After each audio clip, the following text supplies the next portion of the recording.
Hey, you guys, have you ever stopped to ask yourself this question? Why is it that you stay into a relationship that is toxic? The man is hurting you. It just seems to be a roller coaster road up and down until you figure out that you are not loving yourself. You're not actually in love with yourself. A narcissist will continue to take full advantage of you until you come up with the conclusion that you deserve to be treated with kindness, respect. You deserve to be loved properly. Love does not hurt. Love is not up and down. Love is not name calling. Love is not abusive. Love is not a manipulator. Love is not any of those things. But until you come to the conclusion that you deserve it better than what they're giving it to, than they're giving you, you will always reap the results of whatever it is that they're doing to you. People cannot make you happy. You cannot even put the burden on someone else to make you happy.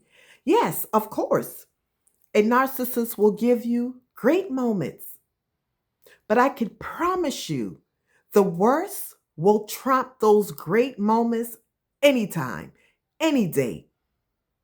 Because it's a roller coaster ride with them. It's up, it's down. It's almost like you're on a seesaw, up, down, up, down. It will never be balanced. And the moment that you think it is, something else happens just like that. Let me give you an example of a happy moment for me. I remembered on my birthday one year. That was the first time a man had actually given me a birthday party. And it was amazing. It was absolutely amazing. You can tell me I wasn't loved.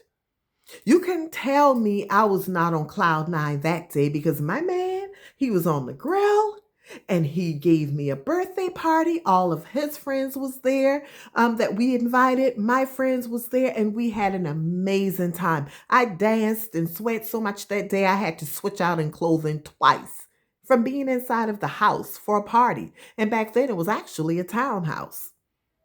But guess what? That same exact night was the night he propositioned my friend, which is like a family member of mine that I've known for over 40 years. He propositioned her, you guys, and asked her, can he perform fellatio on her? I didn't find out about it for 2 weeks later. I just knew that night after the party, he told me he needed to go help someone unlock the keys from out of their car, and I thought nothing of it. I thought absolutely nothing of it. But guess what? He went over to her house. He was on the camera. He knocked at the front door. One of her girlfriends answered the door and said she's in bed right now because she didn't want to deal with him. When I found out about it 2 weeks later, without getting into the whole story because I've shared it before, guess what? He was able to concoct a lie that had me scratching my head. Now, is my girlfriend a liar? He was able to manipulate my thoughts to the point to where it was like, wow, who do I believe? He said he went over there to give her his cousin's number, who liked her, who lived right down the street from her. Mind you, if I'm not mistaken, the cousin was right there, if I'm not mistaken, at the house. And even if he wasn't at the house, there were a multitude of times he could have shared that with her. He could have given me the number to give to her. But me and my mind, when we're not ready to let it go, when we're all in love, we narrate in our own mind and concoct a whole story in our mind to fit whatever that narcissist is saying because we're not ready to deal with the truth. But until I had enough and I came into the realization that, listen, this will never stop. As much as I love this man, Me loving him is never going to change who he is. So you loving that narcissist, cooking, cleaning, spending money, giving him all of the sex you want, giving her all of the sex she wants, it will never change them. So you have to get that thought in your mind until you choose you and begin to love on you. It will never stop. The only person who can stop the abuse is you, but it will never stop them. Because guess what? He moved right on along to the next person, then moved right on along to someone else after that person. So it will never stop. All they do is change partners. It's like a revolving door.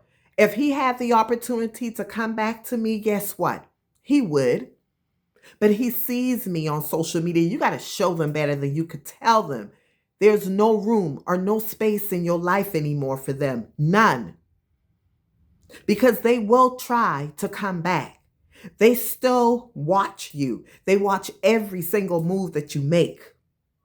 Believe it or not, if you're on social media. So for the sake of this video, love yourself enough to know that you are the true holder of happiness in your life. Yeah, you may have lonely moments. You could be in a relationship and have lonely moments.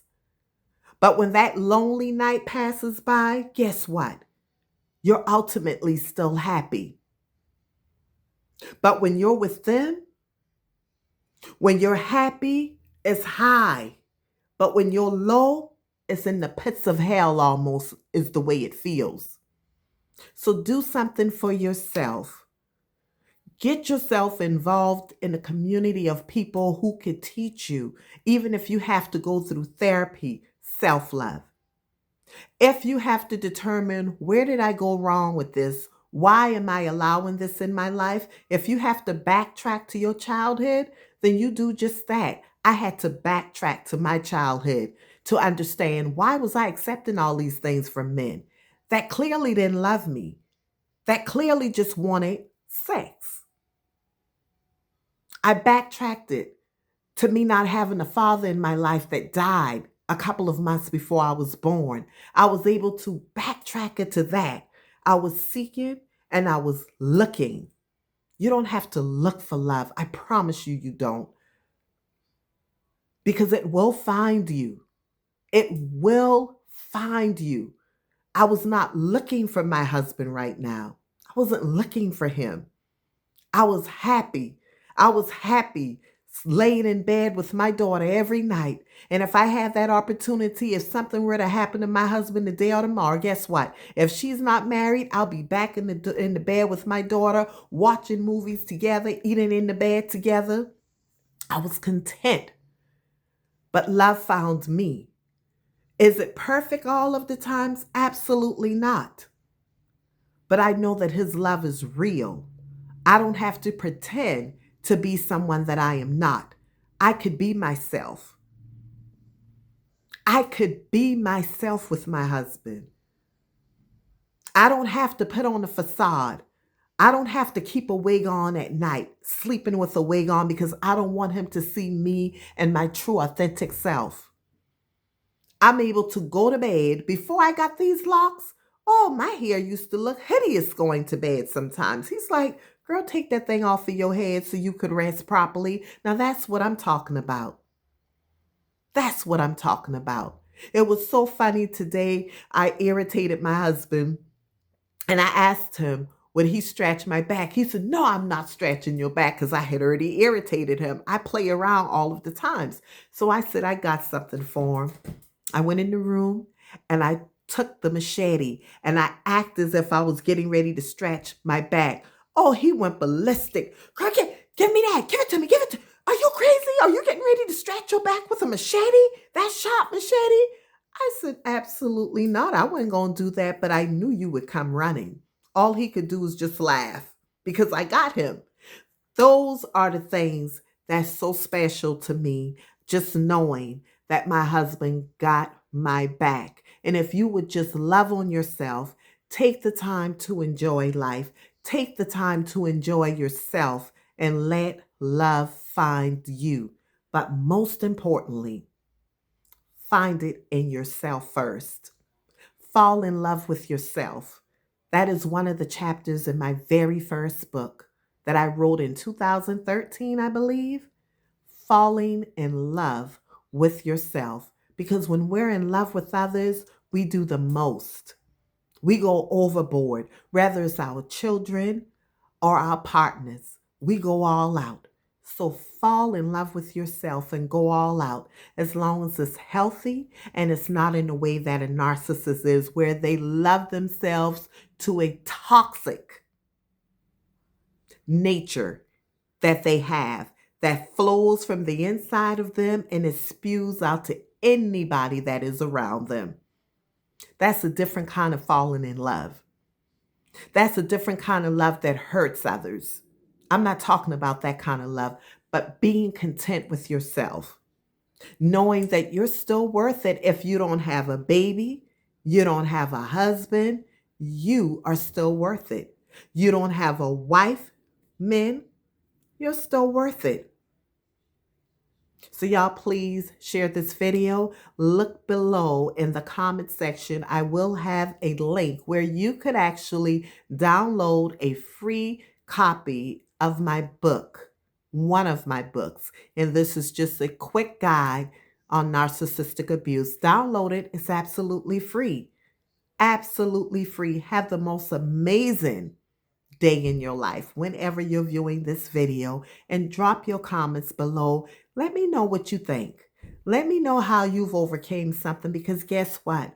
By your testimony of what you've overcame, you could perhaps help someone else. And if you can help that individual that saw your post, they could actually share it with someone else that may be going through something. So take care. Again, my name is Tracy DeLeston. Love you guys. Take care.